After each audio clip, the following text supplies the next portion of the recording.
Hello and welcome to Unpacking the Internet of Things. My name is Alyssa Walker. This course is organized around a short project in which you will explore IoT products and identify their smart connected characteristics.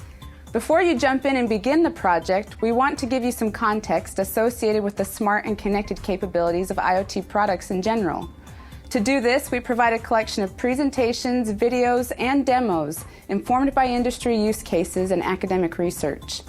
The first presentation, What is the Internet of Things?, provides a high-level overview of IoT with respect to the Internet of People and the Internet of Things. In the next video, Why are companies investing in IoT?, PTC's CEO Jim Heppelmann highlights the tremendous value IoT offers to companies. The next presentation, What is a Smart Connected Product?, describes a simple framework for defining smart connected products and details several business use cases associated with this new product value. In the final presentation, What are the capabilities of smart connected products?, Jim Heppelmann shows a series of demos of IoT products and explains the different capabilities they offer in industry. After watching these short presentations, you will be able to identify and explain core characteristics of smart connected products. As a way to put this knowledge to practice, the Capstone project provides you with an opportunity to research an existing IoT product and unpack its core capabilities and components in the form of a short vignette or presentation. We look forward to seeing what you discover and share with the community.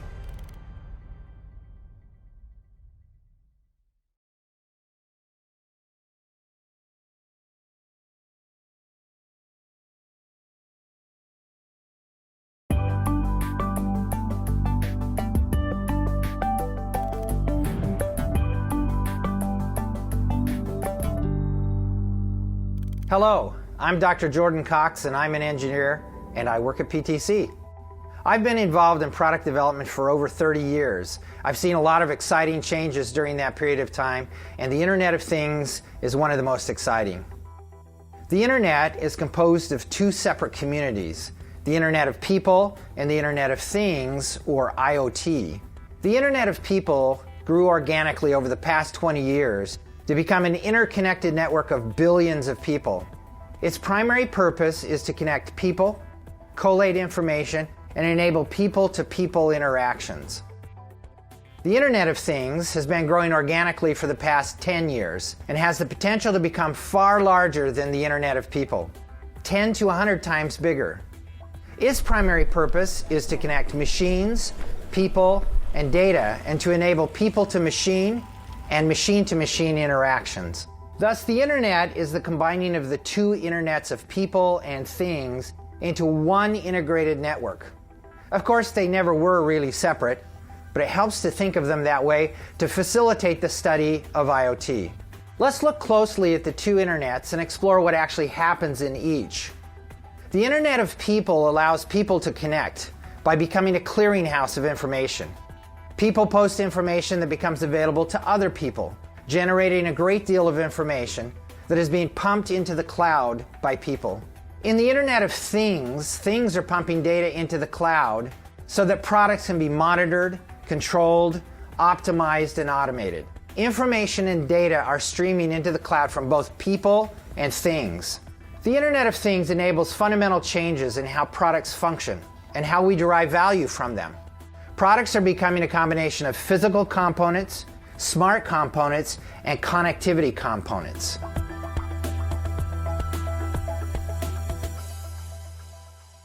Products are changing. The Internet of Things and the Things capability to connect to the Internet suddenly has all kinds of new implications for products and their value. Let's look more closely at this within the context of a simple product, a light bulb. What is the product? In this case, it's the light bulb itself. What about the value of the product? We're not talking about the monetary value here, but rather the reason we buy the product in the first place. In other words, what is the problem or need that the product addresses? You might say light, or illumination, or the extension of functional hours. Essentially, the value of the product is the light that it provides. What if we were to add connectivity to the bulb? Notice here that I have an app on my device that controls the bulb via a Bluetooth connection. I can change the color of the light remotely. I can control the function of the light bulb just with the sound of my voice. In some cases, I can set it up so that the bulb simulates the light of the sunrise to replace my alarm, or it can be synced with my stocks to reflect fluctuating prices. There's a host of different applications now available just for a single light bulb. So let's revisit the original question with this new connected light. What is the product? Is it still just the bulb? What about the app that controls it, or the device that supports the app? It's an interesting question to consider. For this same product, let's talk about its value. Again, we're not talking about its monetary value.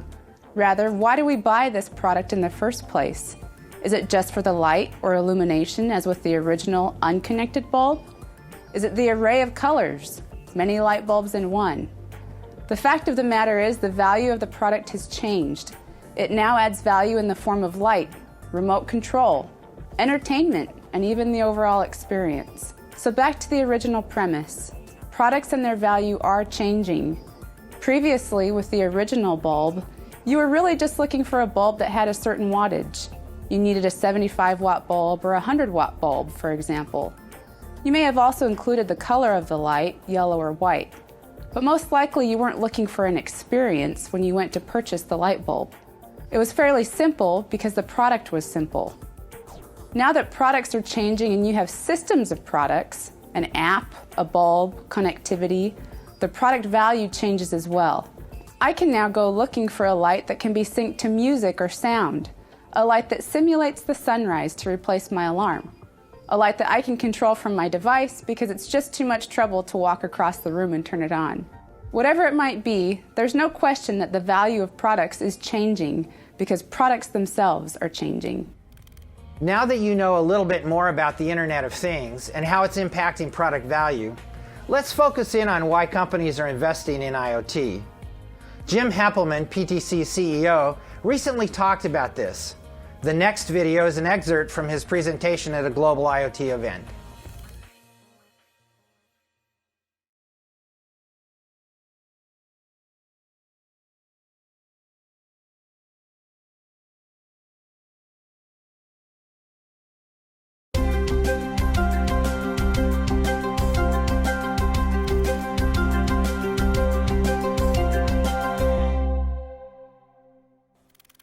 I think we're in the early days, maybe the second inning of a massive wave of new innovation.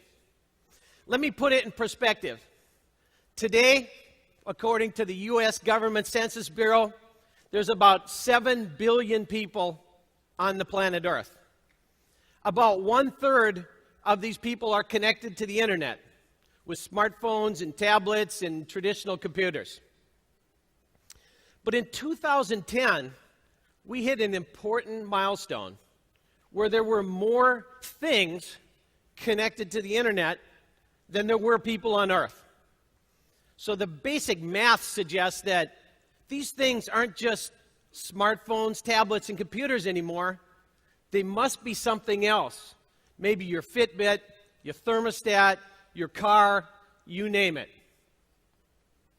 So the trend of smart, connected things is really accelerating now. Now there's a computer of sorts inside just about everything. And all those things are capable now of connecting.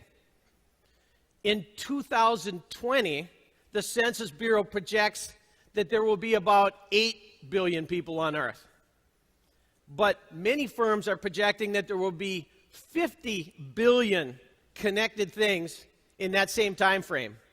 So in just a decade, we're going from a relatively equal number of people and things connected, well, let me say people on Earth and things connected, to in 10 years, a short decade away, we're talking about 6 connected things per man, woman, and child on the planet Earth.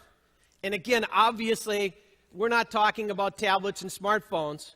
We're talking about everything around us: cars, buildings, appliances, machinery, farms, cities, hospitals, all kinds of things. Now, there's a massive investment that's feeding this rapid expansion.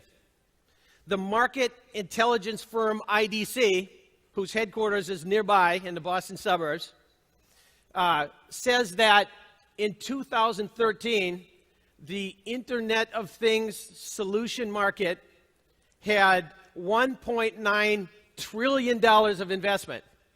Now, in this analysis, IDC takes a pretty broad definition of the Internet of Things solutions market.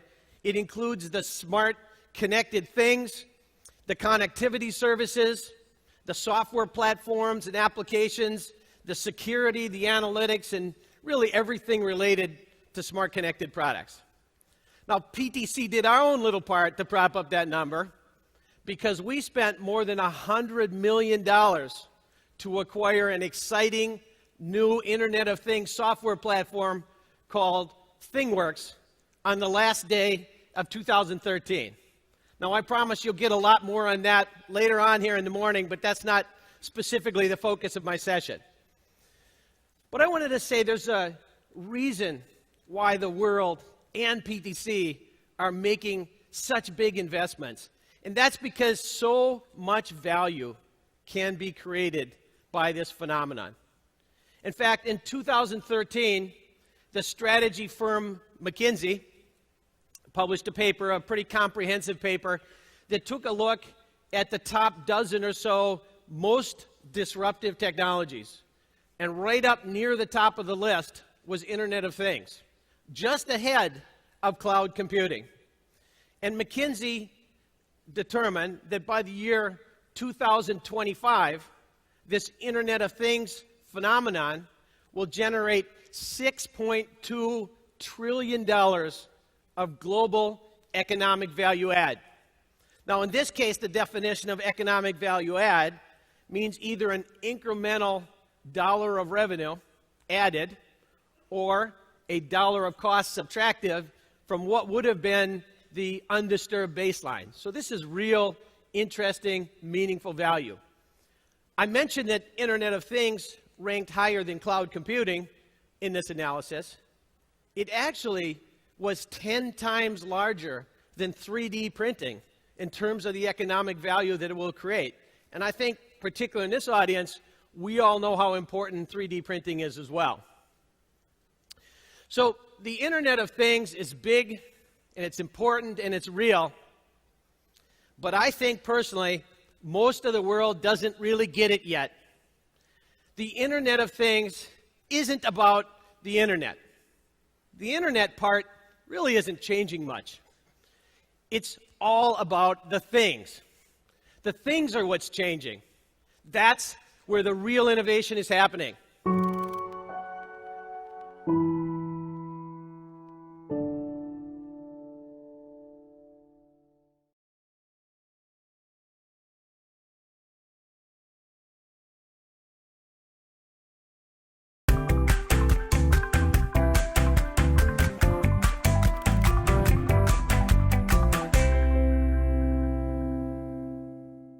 In this new world of IoT, things are changing. In order to understand these changes, let's take a closer look at the core elements of a smart, connected product. One way to break down smart, connected products is to organize them into 3 components. Let's use a common product, a car, to examine these components. The first components are physical. In a car, these would include your mechanical and electrical parts, such as the chassis and electrical wiring. The second component are smart components, such as sensors, microprocessors, and analytics.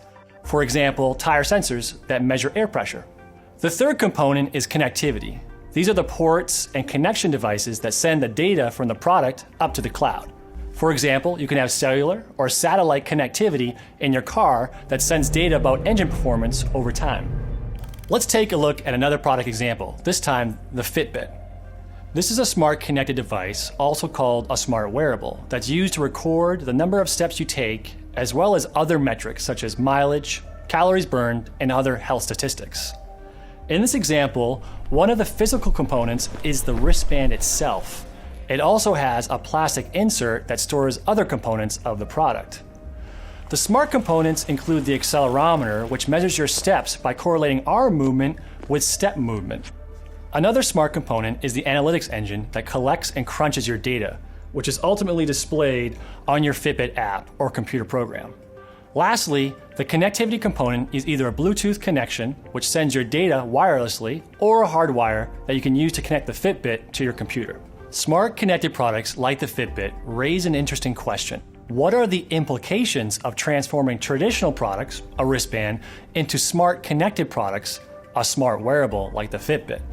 Throughout the PTC IoT series, we will address this big question. For now, I want to show you a few use cases that cover some of these implications. These vignettes are based on stories and strategies shared in the 2 Harvard Business Review articles penned by Michael E. Porter of Harvard Business School and Jim Heppelman, PTC CEO. One use case is remote operation. Using the power of connectivity, products can share their data with their users and likewise with the manufacturer, unlocking new service opportunities. For example, I have the Nest thermostat in my house. I can adjust the temperature on my way home from work just by using a simple app control. For a Bostonian like me, this is pretty awesome when you experience winters like we had when we were pounded with 100 inches of snow last year. From a company perspective, remote services are very valuable as well. For example, with a smart thermostat, manufacturers can automatically send updates, or if maintenance is required, technicians can save time and money associated with travel by remotely connecting into the product and verifying that the product software and hardware are performing effectively. Another great use case is how companies can change their design strategies.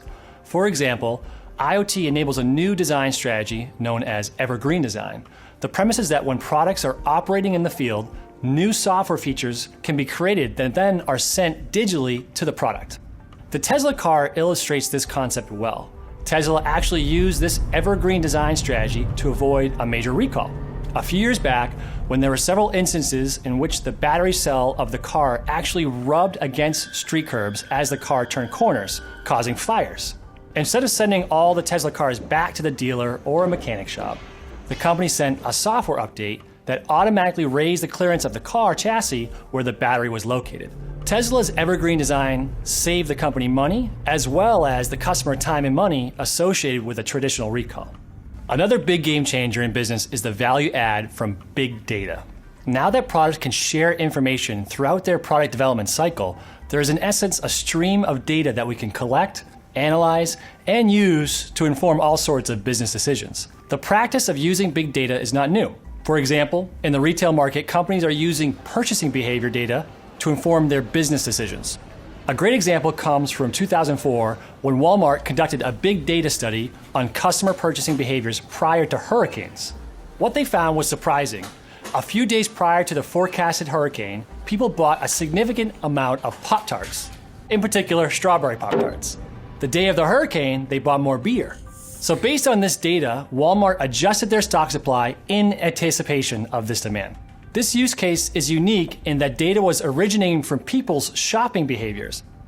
What is different now is that we can collect and analyze data from products as well. Take the case of smart sports equipment. For example, the other day I was playing golf in San Diego, and one of the guys I play with had a sensor attachment that told him about his swing, ball placement, and field location. So as we were playing throughout the day, he was pulling out his golf app, observing his golf swing, and adjusting performance based on that data.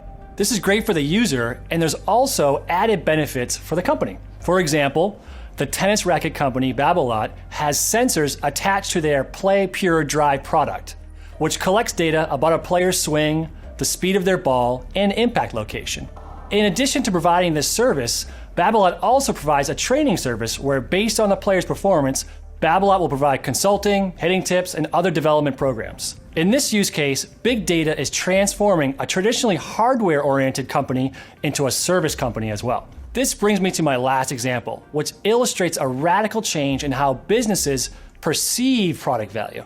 Namely, products are now carriers for potentially limitless services based on how you creatively leverage their smart and connected elements. This concept is not new. Products as a service has been pioneered in the aerospace industry. For example, Rolls-Royce licenses out their engines to airline customers and then charges airlines for the mileage of the planes, as well as services associated with repair and maintenance.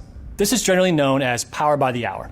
This product as a service concept is gaining a lot of attention in the IoT market. For example, there is a big software battle for ownership of the car setting Google, Apple, Microsoft, and the original car makers are poising themselves to get a slice of the services associated with cars, such as navigation, entertainment, and safety systems. This new service focus is really interesting for product development and associated business operations. It reminds me of the Greek story of the Trojan horse, when the Trojans mistakenly perceived the value of the horse to be a gift, when in fact the horse was a delivery service for bringing in Greek soldiers who unlocked Troy's gates and enabled their army to win the war. In similar fashion, products aren't just wooden horses, they are carriers of tremendous value. Now that we have sensors, connectivity, big data, and analytics, customers and businesses can leverage this value and create new opportunities. Okay, so let's close out this presentation. To summarize, we explored a simple framework to organize IoT products into 3 elements: physical, smart, and connectivity components. We also identified how these product changes are impacting businesses by exploring several use cases. Your next step in the course is to apply your learning from all of these presentations in a short capstone project. Check out the project directions to learn more.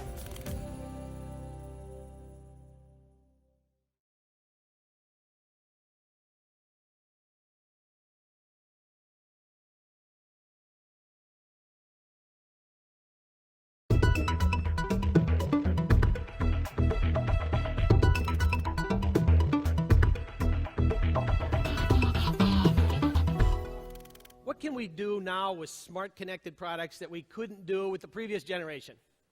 So once again, we've developed a bit of a categorization, let's say, of the new capabilities of smart connected products. And we think there's maybe 4 main types of new capabilities: the ability to monitor the product remotely, the ability to control the product, the ability to optimize the product, and the ability to actually automate the product. So let's take a bit of a deep dive into some examples.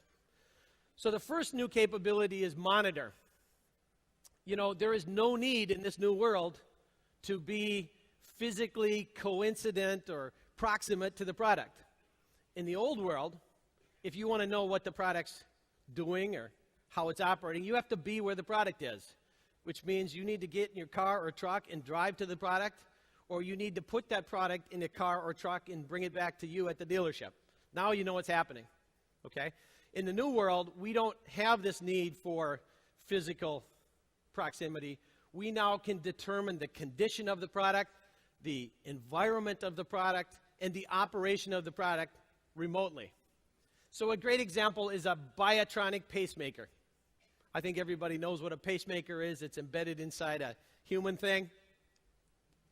The connectivity here to the pacemaker allows the physician to remotely monitor what's going on with the patient's heart condition. And Biotronic, by solving this problem, has actually positioned themselves to rethink about their business model a little bit and to think about, should we be providing home health monitoring as a service rather than selling pacemakers as a product? Now, all this stuff here, it's not just fantasy or obscure business-to-business use cases. I mean, I would argue it's becoming part of our everyday lives. My mother-in-law was with us over the weekend, and I was talking to her and my father-in-law about smart connected products and the Internet of Things, and she never really heard of the Internet of Things, but she went on to tell me about how her new Buick sends her emails commenting about the tire pressure and when it's time to change the oil, and I said, there you go. Your Buick is a thing on the Internet of Things. It was pretty exciting. Now, in my own case, I kind of had an interesting little surprise.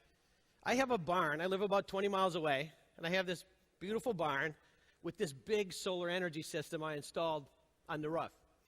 And much to my surprise, I didn't ask for this, but it came with an internet web monitoring system so that I could monitor it remotely.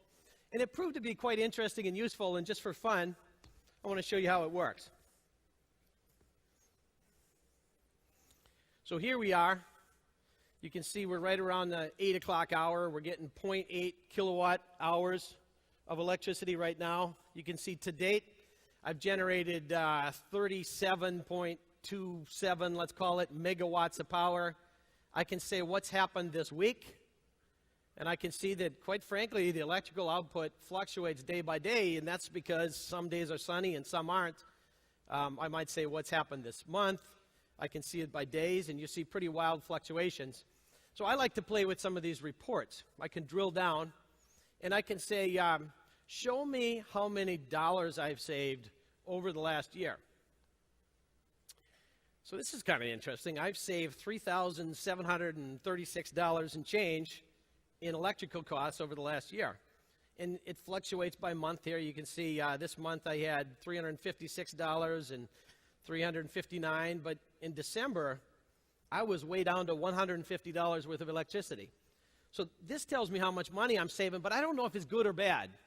So then I can run a report that says, well, show me how much I generated versus what should have been expected. Because this report factors in seasonality and the different types of weather you'd expect in the Boston area at different months. So the green bars say this is what you should have generated, and the blue bars say this is what you did generate. And I can see that most months I'm kind of outperforming the benchmark, except in this month of December I actually did fall below the benchmark. Now, what happened in December? Well, one of the things that happened is there was a lot of snow. And a lot of snow sat on those solar panels for a long time, and of course, they don't work near that well when they're covered with snow. So that's a kind of interesting example in my own home life of where the Internet of Things sort of snuck into my life. So let's go ahead and move on to the second new capability, which is control. So like monitor, we used to have to be where the product was to control it. You have to be sitting in the car to steer or to accelerate or to brake. Now we can have remote control. We can control both the configuration of the product as well as the operation of the product remotely. So a simple example is this thing called a doorbot. So a doorbot is a remote doorbell. So when a visitor rings this doorbell triggers an alert on your tablet or smartphone, and it launches an app. And through that app, you can see and talk to the person who's standing at the door, and if you so choose, you can unlock the door remotely and let them in. So that's an example of remote control, pretty simple, but quite frankly, pretty useful. It would be much more powerful to think about scenarios like remote control of fleets of machines, machines acting together in a production line on a factory, or machines that are underground in a mine, in a mining operation, to make sure that the productivity of that operation is high, or machines, oil rigs, valves and pumps on offshore oil rigs, so that you can monitor what's going down and what's going on and shut it down if there's a problem and so forth. So once again, I have a scenario where this is showing up in everyday life. So it's not just doorbells. You know, if you watch TV now, you see the commercials from Verizon and Comcast who offer home automation services. If you breathe, you probably heard that Google bought Nest for a fortune. You might have heard that 2 weeks ago Apple launched a strategy to get into the automated home and home automation. Well, it turns out in my little world, I also have a home automation system. So let's take a look at that just for fun. So in this particular situation, I'm looking at the playroom, which is a room in the basement of my house. And I can see that it's 68 degrees, and that the heat will come on if it drops below 60, and the air conditioning will kick on if it goes above 72. Now, I might say that, 60 is a little cold, so why don't we crank that up to like 66 and have a slightly narrower range that's a bit more comfortable. So that's the thermostats. Let me come back to the full control I have of this room and most other rooms in the house. You see, I can control what's on TV. I can control what's playing in the speakers. I can turn the lights on and off. I can play with the security and the thermostat and a bunch more things. So funny enough, I actually see at the bottom here that the TV's on.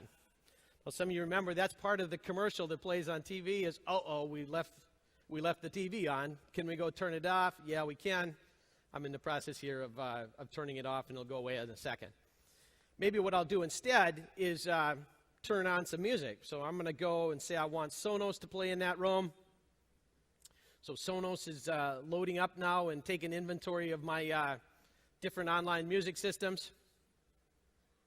Hopefully this will go fast. I think I didn't quite get the TV shut off. Let's try that one more time.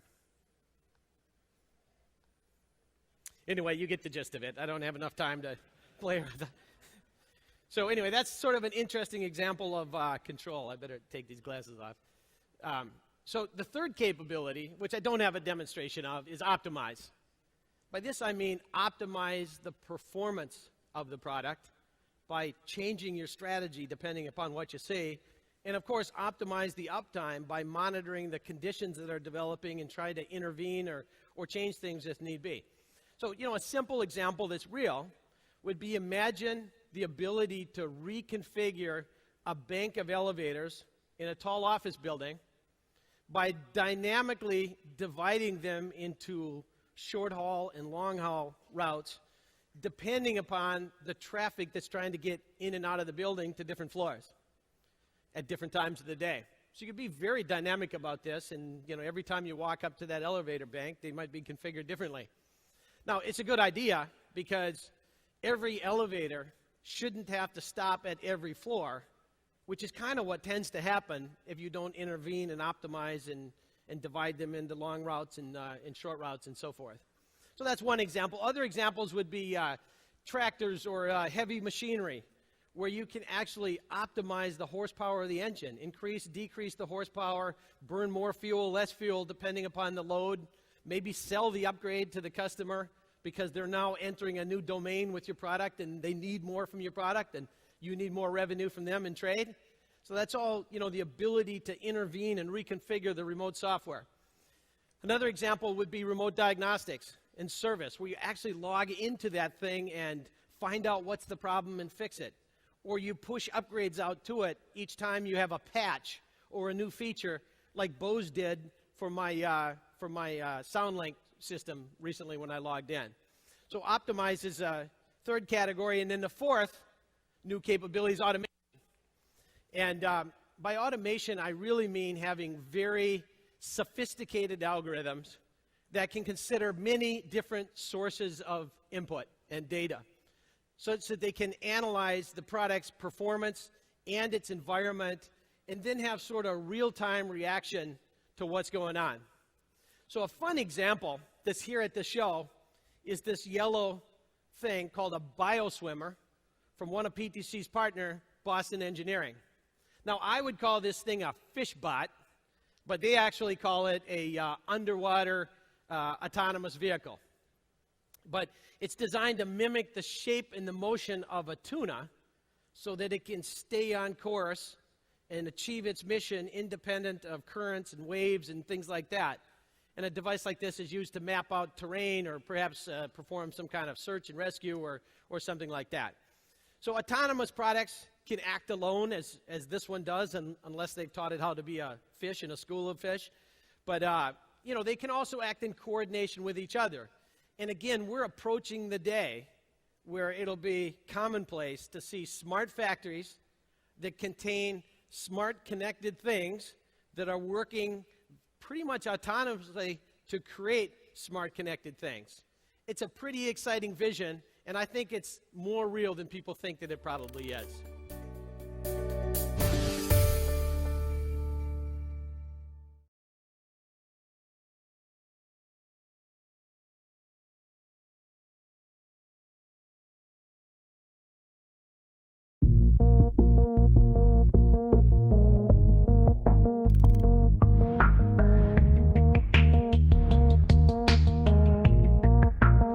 Let's get started with your project.